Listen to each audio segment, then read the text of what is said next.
ese wari wava mu rugendo rurerure cyangwa se muri walk muri siporo ukibaza ibyo uri burye bikakuyobera igihe kinini iyo ushaka kugabanya ibiro ukibaza ese naryiki ndarekipera mu buhe buryo kugira ngo ngire ubuzima bwiza ariko cyane cyane ngabanye ibiro. Uyu munsi rero nari mvuye mu ka walk ka weekend ubundi mbwira mu videographer namwani duhurire kuri gate ubundi dukorere abakiriya bacu ikiganiro tubigishe uburyo bakwiriye kurya mu gihe bavuye mu myitozo ngororamubiri, ariko ntago turi bugikorere mu muhanda nkuko mubibona, ahubwo turakomeza tujye muri Nutrimed Plus ubundi tubigishe ibigendanye n'imirire. Uyu munsi turarebera hamwe ibintu bitanu ukwiriye gukora mu gihe uvuye mu myitozo ngororamubiri, ariko cyane cyane mu gihe ushaka kugabanya ibiro, nibihe bintu ukwiriye kwirinda, nibihe bintu ukwiriye kwitaho mu gihe uri kurya uvuye muri siporo.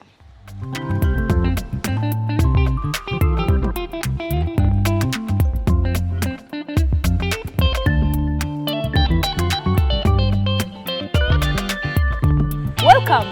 Tubahaye ikaze nanone kuri channel ya Nutrimed Plus. Uyu munsi tuvuye mu rugendo rurerure rwo muri weekend, turi kwa gatandatu, nubwo wenda ikiganiro tuzakibagezaho tutari kwa gatandatu, ariko tugikoze ku munsi wo kwa gatandatu. Abantu benshi kwa gatandatu cyangwa ku cyumweru bakunda gukora siporo, bamwe bakora ingendo, abandi bagakora kujya muri gym, ariko ubwoko bwose bwa siporo wakora ukwiriye kumenya uburyo ukwiriye kurya nyuma yuko uvuye mu myitozo ngororamubiri. Uyu munsi rero mvuyemo mitamungane ako kakano dukwiriye kukigaho kugira ngo abantu bamenye uburyo bakwiriye kurya mu gihe bakoze imyitozo ngororamubiri. Muri hanganira ingofero no kubera ko tuvuye mu myitozo ngororamubiri, imisatsi ntabwo itunganije, ariko nabwo ntago bituma tutiga kugira ngo tumenye ukuntu dukwiriye kurya.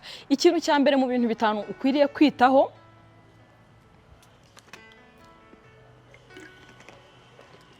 ukwiriye kunywa amazi. Impamvu nuko iyo wakoze imyitozo ngororamubiri uba waswetinze, uba watakaje amazi, wabize ibyuya mu mugongo, ku mutwe n'ahandi hose abantu babira icyuya.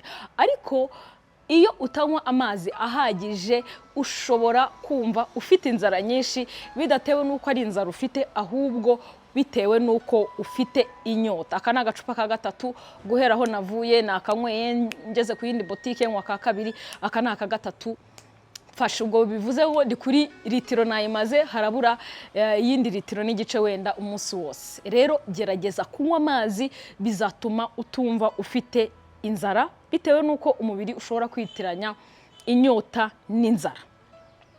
Ibyo bizatuma nujya kurya urya ibiribwa biringaniye, udakabije kurya byinshi ngo nuko uvuye mu myitozo ngororamubiri. Ikintu cya kabiri ugomba kumenya igihe uvuye mu gukora imyitozo ngororamubiri, nuko ugomba guha imbaraga cyangwa se guprioritiza kurya proteine ku isahani yawe cyangwa se mu mafunguro ugiye gufata nyuma yo gukora siporo.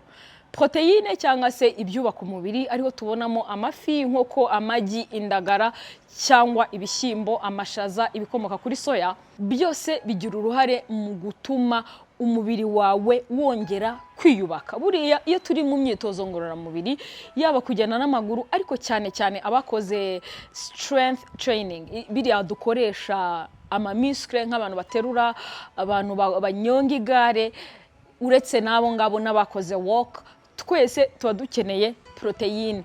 Impamvu nuko iyo dukora imyitozo ngororamubiri ubundi imikaya yacu ibiri gukora, bityo bigatuma ya mikaya yakoze isa nk'igize ibyo twita nka tiya, cyangwa se isa nk'izanye twabyita nk'udusebe cyangwa se nk'utuntu twacitsemo ukuntu, mbese miskle zawe ziba zagize, twabyita nk'aho ari ikibazo. Ariko gukora siporo ntago ari byo byubaka miskle, ahubwo uburyo urya uvuye muri siporo cyangwa mu myitozo ngororamubiri nibyo byubaka ya mikaya wakoresheje. Dufate nk'urugero, igihe umuntu avuye muri siporo ntarye ibyubaka umubiri, za miskle yakoresheje ntabwo ziyongera, ntabwo zikura. Kwa kundi abenshi bakunda kujya muri siporo bavuga ngo nkomeze muscles, nubaka umubiri. Menya yuko siporo siyo yubaka umubiri, ahubwo siporo isa nk'i creatinze utuntu nk'udusharu, yes, nk'udusharu turi kuri muscles. Bityo iyo utariye proteine nk'ibyubaka umubiri ngo zize zirestoring cyangwa zubake ya muscle yawe ntabwo ikura. Akaba ariyo mpamvu ari itegeko ko mu gihe uvuye mu gukora imyitozo ngororamubiri, ni itegeko ko ukora urya proteine. Ushobora kurya igi, ushobora kurya indagara, ushobora kunywa amata, ushobora kurya umugati usizemo peanut butter, kuko peanut butter ikomoka ku bunyobwa. Mbese ikintu cyose kirimo proteine nicyo gikwiriye kuza ari icyambere nka priority. Iyo utarya proteine kandi wakoze imyitozo ngororamubiri, muscle zawe zigira twa dusharu ariko ntizirekipere, zitarekipera, ugasanga nyine umuntu ahora muri gym ariko muscles ze ntabwo ziyongera. Umuntu akora imyitozo ngororamubiri ariko nyine nta kintu gihinduka ku buryo ameze cyangwa se akomeye cyangwa se afite muscles. Menya rero yuko ikintu cya kabiri ukwiriye kwitondera mu gihe uvuye mu myitozo ngororamubiri, ku isahani yawe cyangwa se mu byo ugiye kurya, shyiraho proteine. Ry'ifi, ry'igi, indagara zirahendutse, amagi aroroshye, ibishyimbo birashoboka, ubunyobwa, ibikomoka kuri soya nka tofu, inkori, byose n'amata cyangwa se na yawurute nka plain yogurt cyangwa Greek yogurt, byose ni kimwe mu ma option ushobora gukoresha. Ariko kandi aho ngaho bigendana, ese ufite ibiro byinshi, ufite ibiro bikeya, ushaka kubimaintaininga, bizaterwa na choice uzafata. Ariko uwo ari we wese akeneye kurya proteine mu gihe avuye mu myitozo ngororamubiri. Turaguma tumwe ku mazi kubera ko nyine ntago turuhutse, duhise dukomerezaho.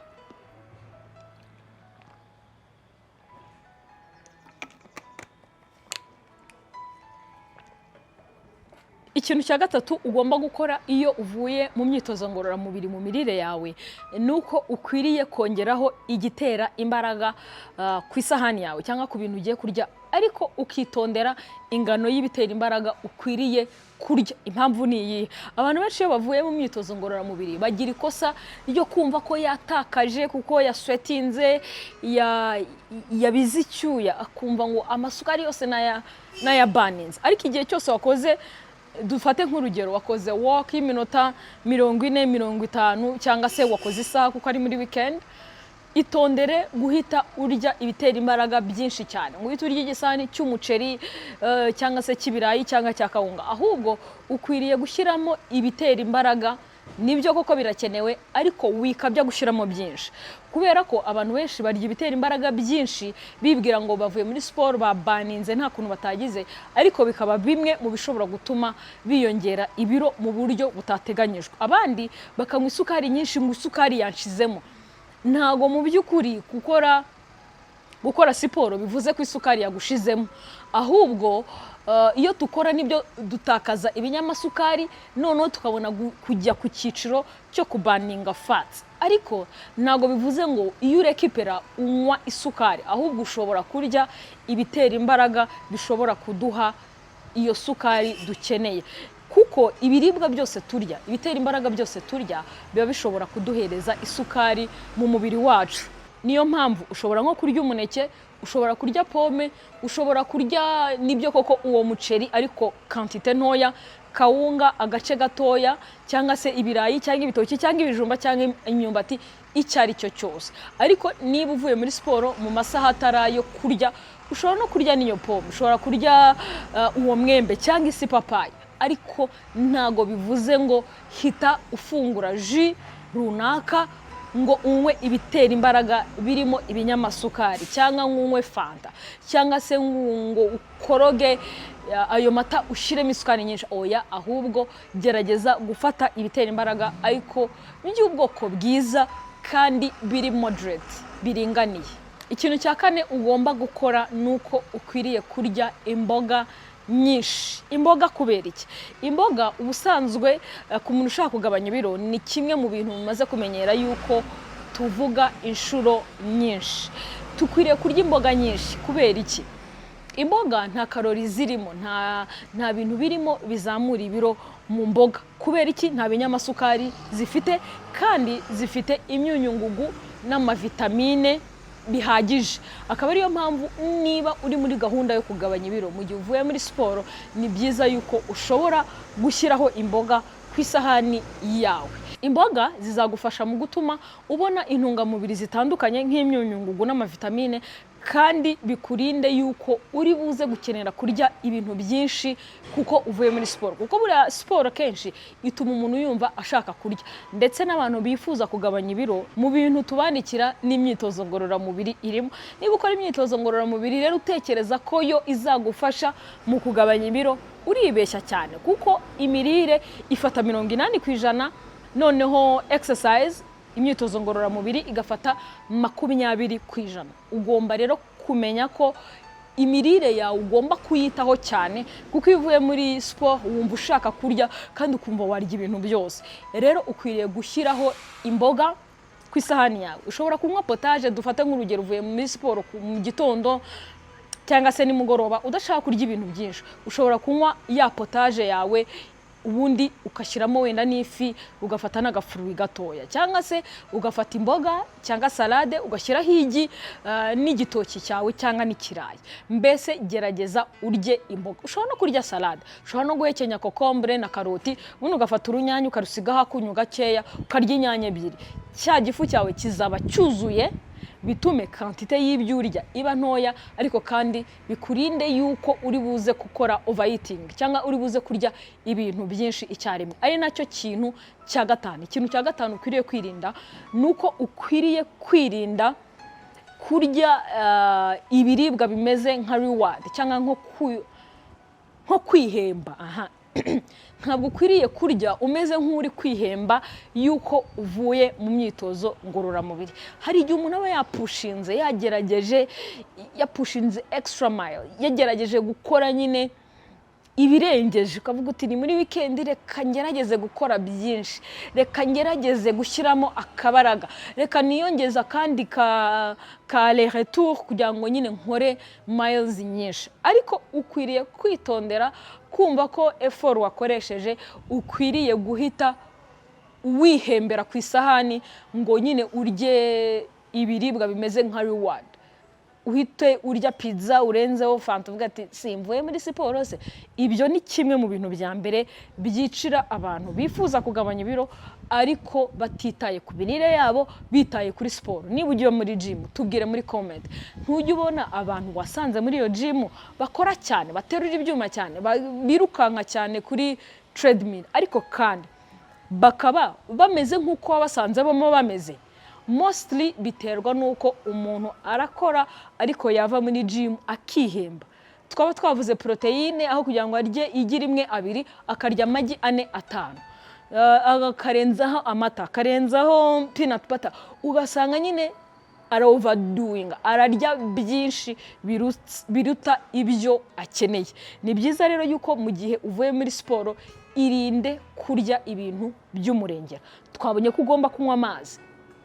Ukunywa amazi bibaye byiza, ushobora no kunywa amazi mu gihe utayagendanye cyangwa se utayaguze mu nzira nk'uko nabikoze. Gerageza ubanze unywe nka mililitiro 500 z'amazi, zibanze zongere zigiye mu mubiri kuko uba watakaje amazi. Nubwo zijya mu mubiri ariko no mu gifu zituma wumva udashonje cyane. Noneho nyuma y'iminota 15-20 ubone kuza gutangira gufata ikindi kiribwa. Mu biribwa byawe ushyiremo proteine, urya imboga nyinshi, ibitera imbaraga bibe bikeya, ubundi kandi wirinde kurya byinshi wihemba, ubundi urebe ngo uragira ubuzima bwiza. Bimwe mu bintu twongeraho, irinde kunywa inzoga uvuye mu myitozo ngororamubiri, kuko inzoga zirushaho gutuma wihagarika cyane. Abantu banywa inzoga mu bitubwire, iyo wanyweye inzoga ushaka kwihagarika cyane. Iyo ukoze imyitozo ngororamubiri wava muri siporo ukanywa inzoga, umubiri wawe urushaho gutakaza amazi aho kugira ngo uyarekipere.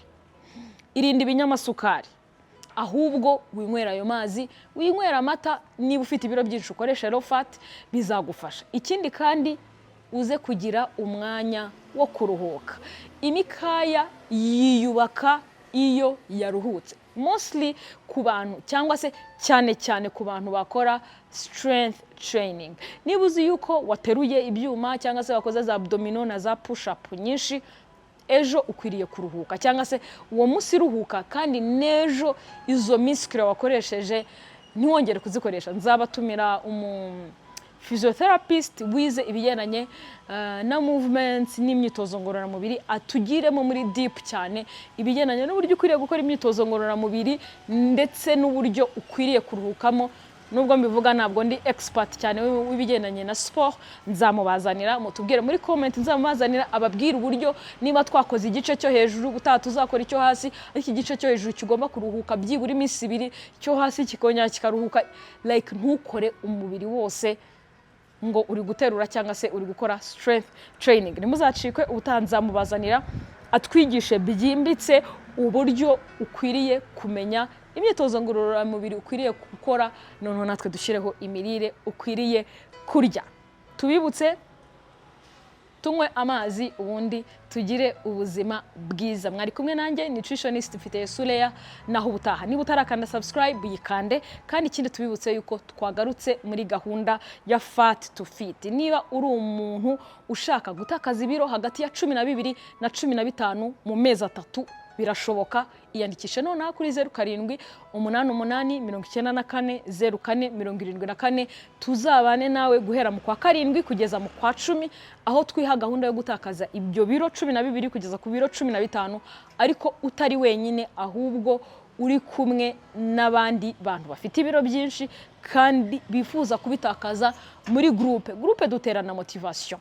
Ukareba wewe wataye bingahe, wewe wataye bingahe. Niba wataye 2 abandi bataye 5, bigutera imbaraga, bigutera ishyaka ryiza rituma ubutaha ukwezi kwa 2 ushiramo akabaraga. Niba umuntu yohereje ibyo yariye wowe ukaba uri kurya ibibi, biragukomanga bikubwira ati ariko ibi bintu ntago ari ibyo wiyemeje, ahubwo hari ibindi turi gukora ku rubuga rwacu. Rero yandikishe nonaha, waba uri mu Rwanda, waba uri hanze y'u Rwanda, mu mahanga, mwese dufite groupe ebyiri zigenda ziri parallel, noneho tukabafasha abo hanze ukwabo ndetse n'abari mu Rwanda ukwabo, bityo tukamenya uburyo dukwiriye kuryamo kandi tukagabanya ibiro. Birakunda iyo uri kumwe na bagenzi bawe. Iyo Nutrimed Plus gutera ingabo mu bitugu, ibiro 12 kugeza kuri 15 mu kwezi kwa 10 tukaba tumeze neza, tukava mu kuba fat tukaba fit.